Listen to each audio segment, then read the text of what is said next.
ಎಲ್ಲವನ್ನು ನಿಧಾನವಾಗಿ ತಂದುಕೊಡುತ್ತದೆ. ಜೀವನದಲ್ಲಿ ಎಷ್ಟೇ ಕಷ್ಟ ಇರಲಿ, ನಮಗೆಲ್ಲವನ್ನೂ ನಿಧಾನವಾಗಿ ತಂದುಕೊಡುವಂತಹ ಒಂದು ಪರ್ವ ನಮ್ಮ ಹಸ್ತದಲ್ಲಿದೆ. ಆ ಪರ್ವ ಯಾವುದು?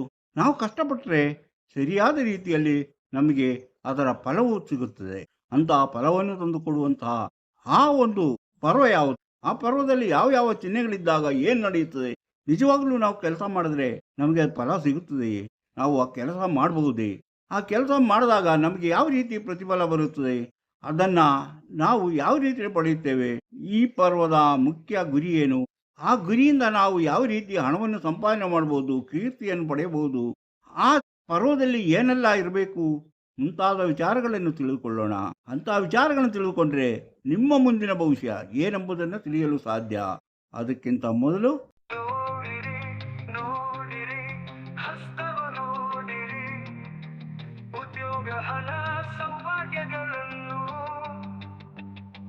ತಿಳಿಯಲು ನಿಮ್ಮ ಹಸ್ತ ನೀವೇ ನೋಡಿ, ಕೈಯಲ್ಲದು ನಿಮ್ಮ ಜೀವನ.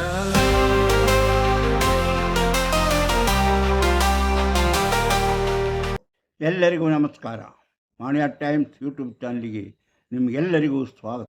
ನಾವು ಹೇಳಿದೆ, ಇವತ್ತು ನಾವು ಯಾವ ರೀತಿಯ ವಿಚಾರವನ್ನು ತಿಳ್ಕೊಳ್ಳೋಣ. ಕೆಲವರು ಬಂದು ಹೇಳ್ತಾರೆ, ನನಗೆ ಎಷ್ಟೇ ಕೆಲಸ ಮಾಡಿದ್ರು ನನಗೆ ಹಣ ಬರ್ತಾ ಇಲ್ಲ, ಪ್ರತಿಫಲ ಸಿಗ್ತಾ ಇಲ್ಲ, ನಾನು ಮಾಡುವ ಕೆಲಸ ಎಲ್ಲ ವೇಸ್ಟ್. ಮತ್ತು ಕೆಲವರು, ನಾನು ಮಾಡುವ ಕೆಲಸ ಎಲ್ಲ ಯಶಸ್ವಿ ಆಗುತ್ತೋ ಇಲ್ಲೋ ಒಂದು ಅನುಮಾನ ನನಗೆ ಕಾಡುತ್ತದೆ. ಹಾಗಾದರೆ ಏನು, ಇವರಿಗೆಲ್ಲ ಏನಾಗಿದೆ ಎಂಬುದನ್ನು ನಾವು ತಿಳ್ಕೊಬೇಕು. ಎಲ್ಲದಕ್ಕಿಂತ ಮುಖ್ಯವಾಗಿ ಇಂತಹ ಸಮಸ್ಯೆಗಳಿರುವಂಥವರು, ನನ್ನ ಕೆಲಸ ಸಕ್ಸಸ್ ಆಗ್ತಾ ಇಲ್ಲ, ನಾನು ಯಾವುದೇ ಹೇಳಿದರೂ ನನಗೆ ಸರಿ ಆಗ್ತಾ ಇಲ್ಲ, ಏನು ಎಂಬುದನ್ನು ತಿಳಿಯಲು ನಾವು ಏನು ಮಾಡಬೇಕು? ಹಸ್ತವನ್ನು ನೋಡಬೇಕು. ಹಸ್ತವನ್ನು ನೋಡಿ ಅದರಲ್ಲಿ ಪರಿಶೀಲಿಸುವಾಗ ನಮಗೆ ಕೆಲವು ಚಿಹ್ನೆಗಳು ಕಾಣಿಸ್ತದೆ. ಆ ಕೆಲವು ಚಿಹ್ನೆಗಳು ಯಾವುದು? ಆ ಚಿಹ್ನೆಗಳ ಬಗ್ಗೆ ನಾವು ತಿಳ್ಕೊಳ್ಬೇಕು. ಅಂದರೆ ಒಬ್ಬ ವ್ಯಕ್ತಿಯ ಜೀವನದಲ್ಲಿ ಅವರ ಕರ್ಮ ಫಲವನ್ನು ಅನುಭವಿಸುವಂತಹ ಯಾರಿಗೆ ಅದರ ಯೋಗ್ಯತೆ ಇದೆಯೋ, ಅದರ ಅರ್ಹತೆ ಇದೆಯೋ, ಅವರಿಗೆ ಖಂಡಿತವಾಗಲೂ ಅದರ ಫಲ ಸಿಗುತ್ತದೆ. ಆ ಫಲ ಸಿಗುತ್ತದೆಯೋ ಇಲ್ಲವೋ ಎಂಬುದನ್ನು ನಾವು ನೋಡಬೇಕಾದ್ರೆ ನಮ್ಮ ಶನಿ ಪರ್ವ ನಿಮ್ಗೆ ಗೊತ್ತು. ಶನಿ ಪರ್ವ ನಡು ಬೆರಳ ಕೆಳಗಿರುವುದೇ ಶನಿ ಪರ್ವ. ಶನಿ ಪರ್ವದ ಮಹತ್ವ ಸಾಮಾನ್ಯವಾಗಿ ಜನಗಳಿಗೆ ತಿಳಿದಿರುವುದು. ಶನಿ ಅಂದ್ಕೂಡಲೇ ಒಂಥರ ಭಯ. ಏನಪ್ಪ ಶನಿ ಕಾಟ ಆಯ್ತಲ್ಲ, ಶನಿ ದಶೆ ಬಂತಲ್ಲ, ನಾನು ಹೆಂಗಪ್ಪ ಜೀವನ ಮಾಡೋದು, ಶನಿಯ ತೊಂದರೆ, ನನಗೀಗ ಶನಿ ಕಾಲ ಅಪ್ಪ ಅಂತ. ಆದರೆ ನೀವು ಅಂದ್ಕೊಂಡಂಗೆ ಶನಿ ಅಂತಹ ತೊಂದರೆ ಕೊಡುವಂತಹ ಒಂದು ಗ್ರಹವೂ ಅಲ್ಲ, ಅಥವಾ ಕಾಟ ಕೊಡುವಂಥದ್ದು ಅಲ್ಲ. ಆದರೆ ಅದು ನ್ಯಾಯ ನೀತಿ ಧರ್ಮವನ್ನು ಕಾಪಾಡಿಕೊಂಡು ಕರ್ಮಕ್ಕೆ ತಕ್ಕಂಥ ಫಲವನ್ನು ಕೊಡುವಂತಹ ಒಂದು ಗ್ರಹ. ಆದ್ದರಿಂದ ಶನಿಯಲ್ಲಿ ಯಾವಾಗ ನಿಮಗೆ ಫಲ ಸಿಗುತ್ತದೆ, ಯಾವಾಗ ಫಲ ಸಿಗೋದಿಲ್ಲ ಎಂಬ ವಿಚಾರಗಳನ್ನು ತಿಳ್ಕೋಬೇಕು. ಶನಿ ಒಬ್ಬ ವ್ಯಕ್ತಿಯನ್ನು ಫಲ ಪಡೆಯುವಂಥ ಅರ್ಹತೆಗಾಗಿ ಹಲವು ರೀತಿಯಲ್ಲಿ ಸಿದ್ಧತೆಯನ್ನು ಮಾಡಿಕೊಳ್ಳುತ್ತೆ. ಆ ವ್ಯಕ್ತಿಯ ಮೇಲೆ ಅದರ ಪ್ರಭಾವ ಯಾವ ಮಟ್ಟದಲ್ಲಿರುತ್ತದೆ, ಯಾವ ಮಟ್ಟದಲ್ಲಿರಬೇಕು ಎಂಬುದನ್ನು ತಿಳಿಯಲು ಅದು ತಯಾರಿ ಮಾಡ್ತಾ ಇರುತ್ತೆ. ಆ ತಯಾರಿ ಮಾಡುವ ಹೊತ್ತಿನಲ್ಲಿ ಹಲವು ರೀತಿಯ ಸಮಸ್ಯೆಗಳು ಎದುರಾಗುತ್ತೆ. ಅಂಥ ಸಮಸ್ಯೆಗಳಿದೆಯೇ ಎಂಬುದನ್ನು ನಾವು ತಿಳ್ಕೊಳ್ಬೇಕು. ಅದನ್ನು ಪರಿಹರಿಸುವುದು ಹೇಗೆಂಬುದನ್ನು ತಿಳ್ಕೊಬೇಕು. ಇಂಥ ವಿಚಾರಗಳನ್ನು ಹೊತ್ತು ಬರುತ್ತಿರುವಂತಹ ಮಾಣಿಯ ಟೈಮ್ಸ್ ಯೂಟ್ಯೂಬ್ ಚಾನಲನ್ನು ನೀವು ಇನ್ನೂ ಸಬ್ಸ್ಕ್ರೈಬ್ ಮಾಡಿಲ್ಲವಾದರೆ ಈಗಲೇ ಕೆಳಗೆ ಕಾಣುವ ಸಬ್ಸ್ಕ್ರೈಬ್ ಎಂದು ಬರೆದಿರುವಲ್ಲಿ ಒಮ್ಮೆ ಕ್ಲಿಕ್ ಮಾಡಿ ಸಾಕು, ನೀವು ಸಬ್ಸ್ಕ್ರೈಬ್ ಆಗ್ತೀರಿ. ಪಕ್ಕದಲ್ಲಿ ಕಾಣುವ ಗಂಟೆಯ ಚಿಹ್ನೆಯನ್ನು ಒಮ್ಮೆ ಕ್ಲಿಕ್ ಮಾಡಿದರೆ ಮಾಣಿಯ ಟೈಮ್ಸ್ ಯೂಟ್ಯೂಬ್ ಚಾನಲ್ ಯಾವುದೇ ಹೊಸ ವೀಡಿಯೋ ಅಪ್ಲೋಡ್ ಆದ ಕೂಡಲೇ ನಿಮ್ಮ ಮೊಬೈಲಿಗೆ ನೋಟಿಫಿಕೇಷನ್ ಬರುವುದರಿಂದ ನೀವು ಎಲ್ಲ ವೀಡಿಯೋಗಳನ್ನು ನೋಡಿ ಹೆಚ್ಚು ಹೆಚ್ಚು ವಿಷಯಗಳನ್ನು ತಿಳ್ಕೊಂಡು ನಿಮ್ಮ ಜೀವನಕ್ಕೆ ಯಾವುದು ಅವಶ್ಯಕವೋ ಅದನ್ನು ಅಳವಡಿಸಿಕೊಂಡಾಗ ನೀವು ಜೀವನದಲ್ಲಿ ಅಭಿವೃದ್ಧಿ ಆಗ್ತೀರಿ, ಯಶಸ್ವಿಯಾಗುತ್ತೀರಿ. ನೀವು ಸಂತೋಷಕರವಾದ ಜೀವನ ನಡೆಸಲು ಸಾಧ್ಯವಾಗುತ್ತೆ. ಪ್ರತಿಯೊಂದು ವಿಡಿಯೋವನ್ನು ಆರಂಭದಿಂದ ಕೊನೆಯವರೆಗೂ ನೋಡಿದಾಗಲೇ ನಿಮಗೆ ಎಲ್ಲವೂ ಸರಿಯಾಗಿ ಅರ್ಥ ಆಗುವುದು. ಆದ್ದರಿಂದ ಪ್ರತಿಯೊಂದು ವಿಡಿಯೋವನ್ನು ಆರಂಭದಿಂದ ಕೊನೆಯವರೆಗೂ ನೋಡಿ, ಲೈಕ್ ಮಾಡಿ, ಶೇರ್ ಮಾಡಿ. ಹೆಚ್ಚಿಗೆ ಜನಗಳು ತಮ್ಮ ಭವಿಷ್ಯ ತಿಳಿಯಬೇಕೆಂಬ ಹೇಳ್ತಾರೆ. ಅಂತಹ ಭವಿಷ್ಯ ತಿಳಿಯಬೇಕೆಂಬ ಆಸೆ ಇದ್ದವರು ಇದರಲ್ಲಿ ಕೊಟ್ಟಿರುವಂತಹ ವಾಟ್ಸಪ್ ನಂಬರಿಗೆ ವಾಟ್ಸಪ್ ಮೆಸೇಜ್ ಮಾಡಿ. ಎಸ್ ಅಂತ ಕಳಿಸಿ, ಹಾಯ್ ಅಂತ ಕಳಿಸಿ, ನನ್ನ ಭವಿಷ್ಯ ತಿಳಿಯಬೇಕಂತ ಕಳಿಸಿ. ಕೂಡಲೇ ನಿಮಗೆ ನಿಮ್ಮ ಭವಿಷ್ಯ ತಿಳಿಯಲು ಏನು ಮಾಡಬೇಕು ಎಂಬುದನ್ನು ತಿಳಿಸುತ್ತೇವೆ. ಅದರಂತೆ ಮುಂದುವರೆದರೆ ನಿಮ್ಮ ನಿಖರವಾದ ಭವಿಷ್ಯ, ನೀವು ಹುಟ್ಟಿದಾಗಿನಿಂದ ಕೊನೆಯವರೆಗೆ ಏನೇನು ನಡೆಯುತ್ತೆ, ಅದರಿಂದ ನಿಮಗೆ ಏನೇನು ಸಮಸ್ಯೆಗಳಿದೆ, ಆ ಸಮಸ್ಯೆಗಳನ್ನು ಪರಿಹರಿಸುವುದು ಹೇಗೆ ಮುಂತಾದ ಎಲ್ಲ ವಿಚಾರಗಳನ್ನು ತಿಳಿಸಲಾಗುತ್ತೆ. ಆಸಕ್ತಿ ಮತ್ತು ನಂಬಿಕೆ ಇದ್ದವರಿಗೆ ಮಾತ್ರ ಈ ಕಾರ್ಯಕ್ರಮ. ನಾನು ಶನಿ ಪರ್ವದ ಬಗ್ಗೆ ಹೇಳ್ತಾ ಇದ್ದೆ. ಶನಿ ಪರ್ವದಲ್ಲಿ ಶನಿ ಪರ್ವ ಅಂದರೆ ಎಲ್ಲಿರುತ್ತೆ ಅಂತ ಗೊತ್ತಾಯಿತು. ಇದೇ ಶನಿ ಪರ್ವ ನಮ್ಮ ನಡುಬೆರಳ ಕೆಳಗಿರುವುದೇ ಶನಿ ಪರ್ವ. ಈ ಶನಿ ಪರ್ವ ಯಾವ ಯಾವ ರೀತಿಯಲ್ಲಿರುತ್ತೆ? ಶನಿ ಪರ್ವ ಉಬ್ಬಿದಂತಿರಬೇಕು ಅಂದರೆ ಹೆಚ್ಚು ಉಬ್ಬಿದಂತಿರಬೇಕಾ? ಇಲ್ಲ, ಹೆಚ್ಚು ಉಬ್ಬಿದಂತಿದ್ದರೆ ಅದು ಒಳ್ಳೆಯ ಫಲವನ್ನು ಕೊಡುವುದಿಲ್ಲ. ಯಾವುದೇ ಒಂದು ಪರ್ವ ಆಗಲಿ, ಅದು ಹೆಚ್ಚು ಉಬ್ಬಿದಂತೆ ಇದ್ದರೆ ಅದು ಸರಿಯಾದ ರೀತಿಯ ಫಲವನ್ನು ಕೊಡುವುದಿಲ್ಲ. ಅದು ಏನಿದ್ರೂ ಸಾಮಾನ್ಯವಾಗಿ ಉಬ್ಬಿರಬೇಕು, ಆವಾಗಲೇ ಅದರ ಪೂರ್ಣ ಫಲ ನಮಗೆ ಸಿಗುವುದು. ಹಾಗೆ ಪೂರ್ಣ ಫಲ ಸಿಗುವುದು ಯಾವಕ್ಕಂದ್ರೆ ಅದು ಮೇಲೆ ಕೆಲವು ಚಿಹ್ನೆಗಳಿರಬೇಕು. ಚಿಹ್ನೆಗಳಿಗಿಂತ ಮೊದಲು ನಾವು ನಮ್ಮ ಭಾಗ್ಯರೇಖೆ, ಈ ಭಾಗ್ಯರೇಖೆ ಇದೆ ನೋಡಿ, ಈ ಭಾಗ್ಯರೇಖೆ ಎಲ್ಲಿಂದ ಬಂದಿರದೆ? ಇಲ್ಲಿಂದ ಬಂದಿದೆ. ಇಲ್ಲಿಂದ ಬಂದು ಶನಿ ಪರ್ವಕ್ಕೆ ಸೇರಿದೆ. ಆ ಭಾಗ್ಯರೇಖೆ ಚೆನ್ನಾಗಿರಬೇಕು. ಭಾಗ್ಯರೇಖೆ ಚೆನ್ನಾಗಿದ್ದಾಗ ಮಾತ್ರ ಶನಿ ಪರ್ವದ ಪ್ರಭಾವ ನಿಮ್ಮಲ್ಲಿ ಕಂಡುಬರುತ್ತೆ. ಯಾಕಂದ್ರೆ ನಿಮ್ಮ ಭಾಗ್ಯಕ್ಕೂ ಶನಿಗೂ ತುಂಬಾ ಹತ್ತಿರ ಸಂಬಂಧ. ಭಾಗ್ಯರೇಖೆ ಯಾವ ರೀತಿ ಬಂದಿರುತ್ತೋ ಅದಕ್ಕನುಸಾರವಾಗಿ ಅದರ ಫಲಗಳು ಇರುತ್ತೆ. ಈಗ ಕೆಲವರದು ಇಲ್ಲಿಂದ ನೋಡಿ, ಇದು ಚಂದ್ರಪರ್ವದಿಂದ ಬಂದು ಹಿಂಗೆ ಸೇರಿದೆ. ಚಂದ್ರಪರ್ವದಿಂದ ಬಂದಂತಹ ಇಲ್ಲಿಗೆ ಸೇರಿರುತ್ತೆ. ಚಂದ್ರಪರ್ವದಿಂದ ಇಲ್ಲಿಗೆ ಸೇರಿರುತ್ತದೆ. ಎಲ್ಲಿ? ಶನಿ ಪರ್ವದಲ್ಲಿ. ಅಂಥ ವ್ಯಕ್ತಿಗಳಿಗೆ ಅವರಾಗಿಯೇ ಏನನ್ನು ಮಾಡಿದ್ರು ನಡೆಯೋದಿಲ್ಲ. ಅವರಿಗೆ ಬೇರೆಯವರ ಥರ್ಡ್ ಪಾರ್ಟಿಯ ಸಹಾಯದಿಂದಾಗಿ ಅವರು ಜೀವನದಲ್ಲಿ ಅಭಿವೃದ್ಧಿ ಆಗ್ತಾರೆ, ಜೀವನಾಸುಖವನ್ನು ಅನುಭವಿಸ್ತಾರೆ. ಅವರು ಸ್ವಂತವಾಗಿ ಮಾಡುವುದಕ್ಕಿಂತ ಬೇರೆ ಇನ್ನೊಬ್ಬರ ಸಹಾಯದಿಂದ ಅವರು ಜೀವನದಲ್ಲಿ ಯಶಸ್ವಿಯಾಗುತ್ತಾರೆ ಎಂದು ತಿಳಿಯಬೇಕು.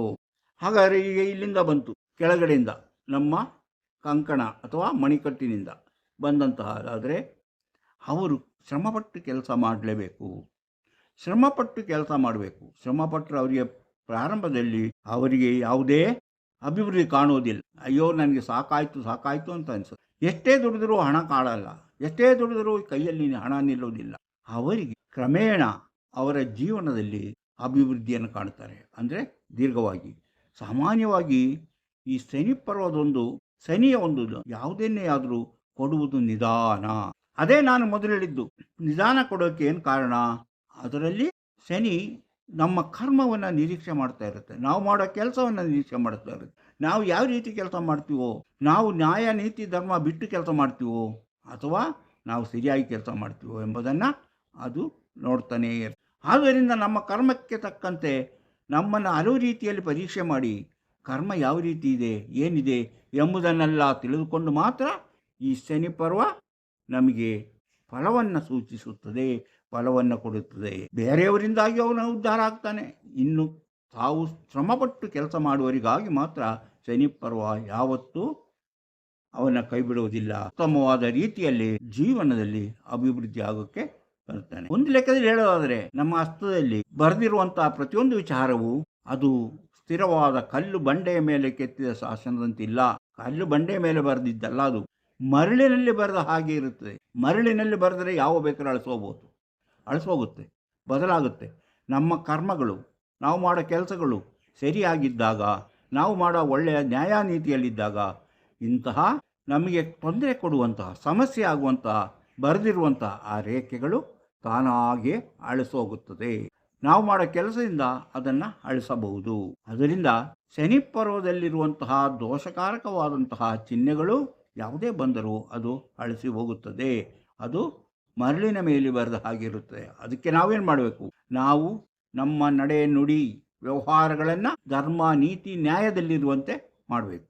ಇಲ್ಲದಿದ್ದರೆ ಅದು ಮತ್ತಷ್ಟು ಬೆಳೆದು ನಮಗೆ ಸಮಸ್ಯೆಯನ್ನುಂಟು ಮಾಡುತ್ತದೆ ಎಂಬುದನ್ನು ಯಾವಾಗಲೂ ನೆನಪಿಟ್ಟುಕೊಳ್ಳಬೇಕು. ಹಾಗೆ ಶನಿ ಪರ್ವದಲ್ಲಿ ಏನಿದ್ದಾಗ ನಮಗೆ ಒಳ್ಳೆಯ ಆದಾಯ ಬರುತ್ತೆ, ಒಳ್ಳೆಯ ಸ್ಥಿತಿ ಬರ್ತೀವಿ, ಅಭಿವೃದ್ಧಿ ಆಗ್ತೀವಿ, ಹಣ ಮಾಡುತ್ತೆ, ಹಣಕಾಸಿನ ಸ್ಥಿತಿ ಉತ್ತಮಗೊಳ್ಳುತ್ತೆ ಎಂಬುದನ್ನು ತಿಳಿಬೇಕಾದ್ರೆ ನೋಡಿ, ಇದರಲ್ಲಿ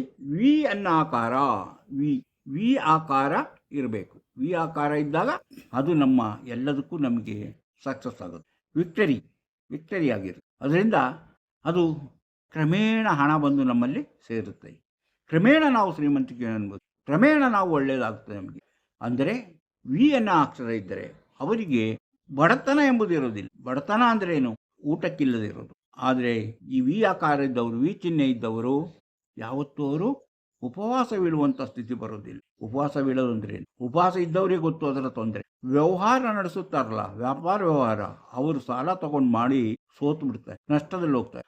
ಆಗ ಅವರ ಸ್ಥಿತಿ ಏನು ಎಂಬುದನ್ನು ಅನುಭವಿಸಿದವರಿಗೆ ಗೊತ್ತೇ ಹೊರತು ಅವ್ರಿಗೆ ಹೇಳುವಂಥ ವಿವರಿಸುವಂಥ ರೀತಿಯಲ್ಲಿರೋದು. ಒಬ್ಬ ವ್ಯವಹಾರ ಮಾಡ್ತಿದ್ದ ಅವನು ಲಾಸ್ ಆದ, ಅವನು ಎಲ್ಲವನ್ನೂ ಕಳೆದುಕೊಳ್ತಾನೆ. ಹಾಗೂ ಅವನ ಸ್ಥಿತಿ ಹೇಗಿರುತ್ತೆ ಎಂಬುದನ್ನು ಇನ್ನೊಬ್ಬರಿಗೆ ಅವನ ಸ್ಥಿತಿ ಹಂಗಿದೆ ಅಂತ ಹೇಳೋದಕ್ಕಿಂತ ಅನುಭವಿಸಿಯೇ ತಿಳಿಯಬೇಕು ಎಂಬುದು ಅದರ ಅರ್ಥ.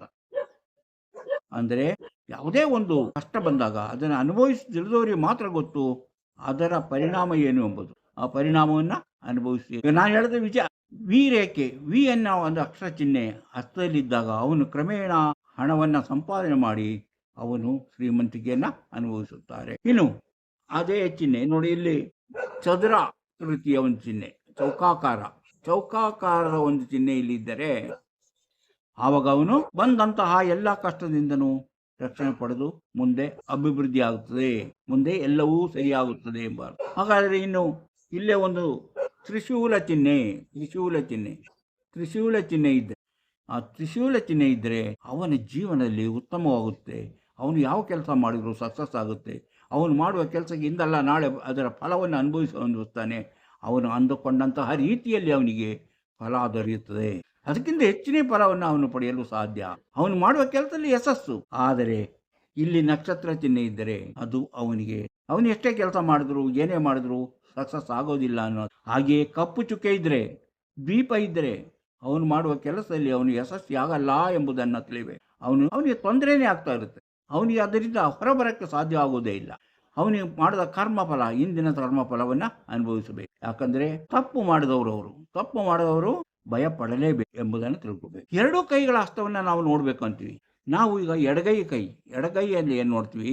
ನಮ್ಮ ಇಂದಿನ ಏನೇನಿದೆ, ನಮ್ಮ ಹಿಂದೆ ನಾವು ಏನೇನು ಮಾಡಿದ ಕರ್ಮ ಇದೆ, ಫಲ ಇದೆ, ಅದರ ಪರಿಣಾಮ ಏನು ಎಂಬುದನ್ನು ತಿಳಿಯಲು ನಾವು ಎಡಗೈಯನ್ನು ನೋಡ್ತೇವೆ. ಬಲಗೈಯಲ್ಲಿ ಈಗಿನ ನಮ್ಮ ಸ್ಥಿತಿ ಏನು, ಯಾವ ಸ್ಥಿತಿಯಲ್ಲಿದೆ, ಮಾಡುವ ಕೆಲಸ ಯಾವ ರೀತಿ ಇದೆ, ಇದನ್ನು ಸಕ್ಸಸ್ ಆಗ್ತೀವೋ, ಇದಕ್ಕೇನು ಮುಂದೆ ಏನು ಎಂಬುದು ವಿಚಾರವನ್ನು ತಿಳ್ಕೊಳ್ಬೇಕು. ಮಹಿಳೆಯರಿಗಾದರೂ ಅಷ್ಟೇ, ಮಹಿಳೆಯರು ಎಡಗೈಯಲ್ಲಿ ನಾವು ಈಗಿನ ಸ್ಥಾನ, ಈಗಿನ ಫಲಗಳನ್ನು, ಬಲಗೈಯಲ್ಲಿ ಹಿಂದಿನ ಫಲವನ್ನು ತಿಳಿಯಬೇಕು, ಅಂದರೆ ಉಲ್ಟಾ. ಹೀಗೆ ನಾವು ಎರಡು ಹಸ್ತಗಳನ್ನು ಸರಿಯಾಗಿ ಪರಿಶೀಲಿಸಿದಾಗಲೇ ಒಬ್ಬ ವ್ಯಕ್ತಿ ಏನಾಗಿದ್ದ, ಅವನಿಂದ ಏನೇನು ಪರಿಣಾಮ ಇದೆ, ಅವನು ಏನೇನು ಕರ್ಮಗಳ ಫಲ ಅನುಭವಿಸಬೇಕು ಎಂಬುದನ್ನು ತಿಳಿಯಲು ಸಾಧ್ಯ. ಈ ಕೈ ನೋಡಿದ್ರೆ, ಅಂದರೆ ಬಲ ಹಸ್ತ ನೋಡಿದಾಗ ಈಗ ಅವನು ಮಾಡ್ತಿರುವ ಕೆಲಸ ಕಾರ್ಯಗಳು ಯಾವ ಮಟ್ಟದಲ್ಲಿದೆ, ಅದರಿಂದ ಅವನಿಗೆ ಯಶಸ್ಸಾಗ್ತಾನೋ ಅವನು ಅಭಿವೃದ್ಧಿ ಆಗ್ತಾನೋ ಎಂಬುದನ್ನು ತಿಳಿಯಲು ಸಾಧ್ಯ. ಈಗ ನಾವು ಕರ್ಮಫಲ ಅಂದರೆ ಇದನ್ನು ನಾವು ನೋಡ್ತೀವಲ್ಲ, ಇದು ನಾವು ಮಾಡುವಂತಹ ಪ್ರತಿಯೊಂದು ಕೆಲಸವನ್ನು ಎರಡೂ ಹಸ್ತಗಳನ್ನು ನೋಡಿ ನಾವು ತಿಳಿಯಬೇಕಾಗುತ್ತೆ. ಒಂದೇ ಹಸ್ತ ನೋಡಿ ಯಾರ ಭವಿಷ್ಯ ಹೇಳೋಕ್ಕೂ, ಪೂರ್ಣ ಭವಿಷ್ಯ ಹೇಳೋಕ್ಕಾಗಲ್ಲ. ಹಿಂದೆ ನಡೆದಿದ್ದನ್ನು ಅವನು ಎಷ್ಟು ಜಮಾ ಆಗಿದೆ ಎಂಬುದನ್ನು ನಾವು ಬಲಗೈ, ಈಗ ಎಷ್ಟು ದುಡಿಮೆ ಆಗ್ತಾ ಇದೆ ಎಂಬುದನ್ನು ಬಲಗೈಯಲ್ಲಿ ನೋಡಬೇಕು. ಎಡಗೈಯಲ್ಲಿ ಅವನು ಎಷ್ಟು ಜಮಾ ಮಾಡಿದ್ದಾನೆ, ಇದುವರೆಗೂ ಅವನ ಕರ್ಮದಲ್ಲಿ ಎಷ್ಟು ಜಮಾ ಮಾಡಿದ್ದಾನೆ, ಅವನ ಕರ್ಮಫಲ ಏನು ಎಂಬುದು. ಬಲ ಹಸ್ತದಲ್ಲಿ ಈಗ ಅವನು ಮಾಡ್ತಿರುವಂತಹ ದುಡಿಮೆ ಎಷ್ಟಿದೆ ಎಂಬುದನ್ನು ತಿಳಿಯುವಂಥದ್ದು. ಈಗ ನೋಡಿ, ಅದು ಭಾಗ್ಯರೇಖೆ ಶನಿ ರೇಖೆಯಲ್ಲಿ ಕೊನೆಗೊಳ್ಳಬೇಕು. ಭಾಗ್ಯರೇಖೆಯಲ್ಲಿ ಶನಿ ಬರ ಮೊದಲೇ ಹೇಳಿದ್ದೀನಿ. ಹಾಗೆಯೇ ನಾವು ಎಡಗೈ, ಈಗ ಇದನ್ನು ಏನು ನೋಡಬೇಕು ನಾವು? ಶನಿ ಪರ್ವವನ್ನು, ಶನಿಯನ್ನು ನಾವು ನಮ್ಮನ್ನು ನೋಡಿ ಖುಷಿ ಆಗಬೇಕು. ಶನಿ ನಮ್ಮನ್ನು ಎಲ್ಲ ಒಲಿಬೇಕು, ನಮ್ಮ ಕಷ್ಟ ನಿವಾರಿಸಬೇಕು. ಅದಕ್ಕೆ ನಾವೇನು ಮಾಡಬೇಕು? ಸೇವೆ ಮಾಡಬೇಕು. ಸೇವೆ ಅಂದರೆ ಶುಚಿತ್ವ ಸೇವೆ. ಎಲ್ಲಿ ದೇವಸ್ಥಾನಕ್ಕೆ ಹೋದರೆ ದೇವಸ್ಥಾನದ ಏನು ಶುಚಿಯ ಕೊಳೆ ಇದ್ದರೆ ಆ ಕೊಳೆಯನ್ನು ಒರೆಸಿ ತೆಗೆದು, ಅಥವಾ ಮುಂದುಗಡೆ ಏನಾದರೂ ಕಸ ಬಿದ್ದಿದ್ರೆ ಅದನ್ನೆಲ್ಲ ತೆಗೆಯುವುದು. ಹಾಗೆ ನಿಮ್ಮ ಮನೆ ಸುತ್ತ ಇರುವಂಥ ಪರಿಸರವನ್ನು ಚೆನ್ನಾಗಿ ಇಟ್ಟುಕೊಳ್ಳುವುದು, ಮನೆ ಒಳಗೂ ಚೆನ್ನಾಗಿ ಇಟ್ಟುಕೊಳ್ಳುವುದು. ಯಾವುದೇ ಶುಚಿತ್ವವನ್ನು ಕಾಪಾಡ್ತಾ ಬಂದರೆ ಶನಿ ಒಲಿತಾನೆ. ಶನಿಯಿಂದ ಬಂದಂಥ ಕಷ್ಟಗಳನ್ನು ನಿವಾರಿಸುತ್ತಾನೆ. ನಿಮ್ಮ ಎಡಗೈಯಲ್ಲಿರುವಂತಹ ಫಲಿತಾಂಶವನ್ನಾಗಲಿ, ಬಲಗೈಯಲ್ಲಿ ಬರಬಹುದಾದ ಫಲಿತಾಂಶವನ್ನಾಗಲಿ ಅದು ಬದಲಾಯಿಸ್ತಾ ಹೋಗುತ್ತೆ. ಆಗ ನಿಮ್ಮ ರೇಖೆಗಳು ಬದಲಾಗ್ತಾ ಹೋಗುತ್ತೆ. ಆ ಬದಲಾದ ರೇಖೆಗಳಿಂದ ನಿಮಗೆ ಜೀವನದಲ್ಲಿ ಅಭಿವೃದ್ಧಿ ಆಗುತ್ತದೆ ಎಂಬ ಸೂಚನೆಯನ್ನು ನೀವು ನೋಡ್ಬೋದು. ನಾವು ಶನಿ ದೇವಸ್ಥಾನಕ್ಕೆಲ್ಲ ಹೋಗ್ತೀವಿ. ಯಾಕೆ ಹೋಗ್ತೀವಿ? ಶನಿ ದೇವನ ಹೋಲಿಸಿಕೊಳ್ಳೋಣ. ಆದರೆ ನೀವು ಶನಿಯನ್ನು ನೋಡಕ್ಕಂತ ಹೋಗಬೇಕಾದ ಅವಶ್ಯಕತೆ ಇಲ್ಲ. ನೀವು ಅಜ್ಜಿಯನ್ನು ನೋಡಲು ಹೋಗುವಾಗ, ಅಜ್ಜಿಯ ಸುಖ ದುಃಖಗಳನ್ನು ವಿಚಾರಿಸುವಾಗ, ಅಜ್ಜಿಯ ಪ್ರೀತಿ ವಿಶ್ವಾಸಕ್ಕಾಗಿ ಏನು ಮಾಡಬೇಕು ಆ ರೀತಿ ನೀವು ಎಲ್ಲವನ್ನ ಮಾಡ್ತಾ ಬಂದರೆ, ಹಿರಿಯರಿಗೆಲ್ಲ ಸೇವೆ ಮಾಡ್ತಾ ಬಂದಾಗ, ಹಿರಿಯರಿಗೆ ಒಳ್ಳೆಯದಾಗುವಂಥ ಯೋಚನೆ ಮಾಡಿದಾಗ, ಅದೇ ನೀವು ಶನಿಗೆ ಮಾಡುವಂತಹ ಒಳ್ಳೆಯ ಕೆಲಸ. ಅದು ನಿಮ್ಮ ಕರ್ಮಫಲವನ್ನು ನಿಮ್ಮ ಅಜ್ಜಿಯನ್ನು ನೋಡಲು ಹೇಗೆ ಹೋಗ್ತಿರೋ, ಅಜ್ಜಿ ಹೋಗುವಾಗ ಏನು ತೆಗೆದುಕೊಂಡು ಹೋಗ್ತಿರೋ, ಇದೆಲ್ಲವೂ ಸಹ ನಿಮ್ಮ ಜೀವನದಲ್ಲಿ ಶನಿಯನ್ನು ಒಲಿಸಿಕೊಳ್ಳಲು ಇರುವ ಮಾರ್ಗಗಳು. ಅದೇ ರೀತಿ ಶುಚಿತ್ವವನ್ನು ನೀವು ಮಾಡಬೇಕು. ಶನಿ ಕೊಡುವಂತಹ ಪ್ರತಿಯೊಂದು ಫಲವು ಲೇಟ್ ಆದರೂ ಸಹ ಅದನ್ನು ಪಡೆಯಲು ಅರ್ಹತೆ ಉಂಟು ಮಾಡುವುದು ಅದರ ಕೆಲಸ. ಅಂದರೆ ಶನಿ ನಮಗೆ ಎಲ್ಲವನ್ನು ಕೊಡುತ್ತೆ, ಆದರೆ ತಾಳ್ಮೆ ಇರಬೇಕು. ಇದ್ದಕ್ಕಿದ್ದಾಗೆ ನಾನು ಶ್ರೀಮಂತನಾಗಬೇಕು, ಇದ್ದಕ್ಕಿದ್ದಾಗೆ ನನಗೆ ಹೆಚ್ಚಿನ ಲಾಭ ಬರಬೇಕು, ಇದ್ದಕ್ಕಿದ್ದಾಗೆ ನಾನು ಹಣಕಾಸಿನಲ್ಲಿ ನನಗೆ ಸುಖವಾಗಿರಬೇಕು ಎಂದು ಆಸೆ ಪಡುವಂಥ ವ್ಯಕ್ತಿಗಳಿಗೆ ಯಾವತ್ತಿದ್ದರೂ ಶನಿ ಪರ್ವದ ಒಲಿಮೆ ಆಗೋದಿಲ್ಲ, ಶನಿಯಿಂದ ನಿಮಗೆ ಏನು ಸಿಗುವುದಿಲ್ಲ. ಆದ್ದರಿಂದ ನಮ್ಮನ್ನು ಅರ್ಹತೆಗೆ ನಮ್ಮನ್ನು ತಿದ್ದಿ ಪರೀಕ್ಷೆ ಮಾಡಿ ಕೊನೆ ಗಳಿಗೆಯಲ್ಲಿ ನಮಗೆ ಒಳ್ಳೆಯದನ್ನು ಕೊಟ್ಟು ನಮ್ಮನ್ನು ಕಾಪಾಡುವಂತಹ ಶಕ್ತಿ ಶನಿಯದು. ಶನಿ ಅವಳು ಎಲ್ಲವನ್ನೂ ನಿಧಾನವಾಗಿ ಕೊಡುವುದು. ಕೊಟ್ಟ ಮೇಲೆ ಅದೆಲ್ಲವೂ ನಮಗೆ ಪರ್ಮನೆಂಟ್, ಅದು ನಮ್ಮ ಕೈ ತಪ್ಪು ಹೋಗೋದಿಲ್ಲ.